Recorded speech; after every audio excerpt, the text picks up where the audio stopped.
Procrastinated all year 11 and now have end of year 11 exams coming up fast? Find out the 5 steps that you can use to turn things around fast.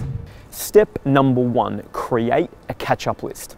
Now, what is a catch-up list? Well, it's really simple. Essentially, for each of your subjects, you're going to sit down, get pen and paper out, and you're going to identify in a list all of the things that you're behind on that you need to do to catch up for that particular subject. Now, the point of this is so that we can just get it all on a paper so that you can see all of the actions that you might need to do so that you can prepare effectively and catch up. Now, you should also think about here, what are some things that you need to do to also achieve the goals that you might have for that subject. Some of that might be tasks that you haven't done that you need to catch up on. Some of it may in fact be things you need to do.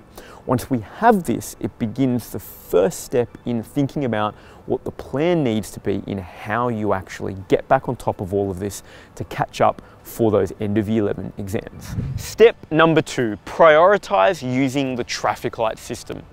Honestly, you're not going to be able to get everything you want to actually complete before your end of year 11 exams. That catch-up list that you have probably right now feels super overwhelming.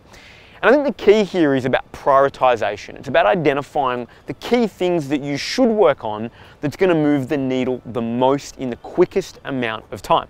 And that's what the traffic light helps with. Now, what are the traffic lights? It's a really simple but incredibly powerful framework. Essentially, what you're going to do is you're going to go through that catch-up list that you've crafted, and you're going to identify for each task or action on that catch-up list. Is it a red, yellow, or green task? Now, red tasks are tasks where, it relates to content that right now, if you were to get assessed on it, you would probably get a big fat 0. Like, it's something that you really struggle with. The yellow or the orange is stuff that if you got assessed on, you'd pick up some marks, but you'd probably lose a bunch as well. And the green, of course, is if you were to get assessed on it, you'd know that you were confident, you'd be able to get it right. So that's red, yellow, and green. So you're going to go through each of the tasks on your catch-up list and you're going to prioritize them. You can use a highlighter, put a little dot, a colored dot next to them, do whatever works. But we need to prioritize that list. Now, depending on how much time you have, it's then going to define whether or not you work on red, yellow, or green. If you've got lots of time, so you're maybe a month or more out from your exam period, well, then you want to focus on the red, because you're going to have the time to be able to do the work to build your understanding on these challenging areas. And ultimately, the red's the best place to start because you know that you're going to lose marks there. So if you can fix it, you're going to significantly improve your marks quickly. Of course, if you don't have much time, you've got 2 or 3 weeks, even less, doing the red is probably not the best approach.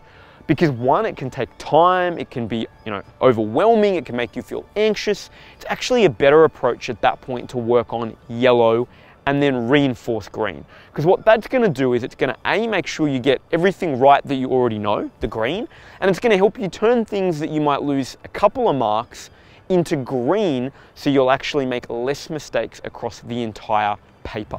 Additionally, if you're feeling a little overwhelmed, even after doing your traffic lights, with your red and your yellow, and you don't know where to start and try to catch up, don't wait too long to ask for help. It's one of the biggest mistakes we see students make.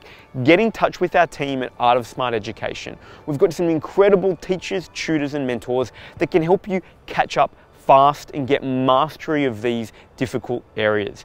On average, students that we work with improve their results by 20.7%. So we can help you in a quick period of time significantly get confident and mastery around your red and yellow actions and content. Step number 3, schedule in your catch-up zones. So now that we've got your to-do list prioritized through the traffic light system, we've actually got to identify when you're going to get the work done. And so the simplest thing that we recommend is to get your calendar out and to block out time blocks and periods where you're going to start working on your prioritized task list. Now, we call them catch-up zones because ultimately they're time blocks during the week that you're going to be jumping on and doing some catch-up and actually getting through this work. Because otherwise, if you don't schedule it in, what's going to happen is that you're going to stay on top of the urgent homework and assessments and not actually get this preparation done, which you need to. Now, couple of things to be mindful of here in terms of scheduling it. Number 1, you can either schedule it throughout the week, so an hour a day, maybe it's between 8 and 9 p.m, Or if you're anything like me, I know that just didn't work for me all that well, but it does work for some people. I instead preferred to have like a big block of time on like a Saturday or a Sunday. In fact, I know a lot of students that we work with end up making Sunday their catch-up zone time blocked period. Now, when you're in that time blocked period, you're basically pulling out your prioritized traffic light, task list, and you're focusing on either the red, yellow, or green, depending on how much time you have before the assessment period and exam block. Step number 4, get an accountability buddy. When you're in an exam period, it's so critical that you stay motivated. What you don't want to have happen is you get to it and all of a sudden your motivation crashes and you don't do the work that you need. And that's where having an accountability buddy, a friend that you can work with through the journey, is going to make the experience so much more positive. Now, how does it work? Well, find a friend that's maybe doing similar subjects to you that you can team up with, and share your plan and your to-do list with them and get them to share theirs with you. And then each day, check in with each other. Now, that might be for study periods where you're just studying together and actually doing the work together. It might be that even when you're at home separately, doing the work and being able to sort of check in, phone call or a message, sharing a screenshot of the work that you've done. So you've got someone there to just encourage you and keep you going, and equally you're there to do that for someone else. Now, it's going to make the entire exam period a lot more sociable, and you're going to stay more motivated and get better results, which is the goal. Ultimately, how well you go in your exams is going to be an equation of how well you cope under the timed pressures in the exam itself. And so often, so many students do all of the work in the lead up, get into the exam and feel stressed, anxious, overwhelmed, and don't perform at their best. So a key part of ensuring that you ace your end of year 11 exams is to make sure that you can deal with the time pressures. Now, the best way to do this is to ultimately study with a timer.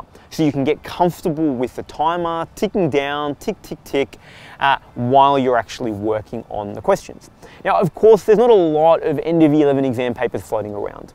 So my first recommendation here is for any that you do get access to, whether or not from your school, a tutor, or online, do those under timed conditions. So look at the time in the exam paper, set a clock in front of you and work to that so you can start to build that experience of working under timed conditions. Now, for anything that's not that exam paper, do your best to still have a timer in front of you. It'll condition you to the idea of working to time, and particularly if you're doing things like essays or short answer questions, you can generally work out what would be an expected time in an exam. So for example, an essay, you'd probably have 45 minutes, maybe 40, potentially a little less. And if it was a short answer question, you'd probably have 3 to 5 minutes typically. Again, depends on the amount of marks and the paper.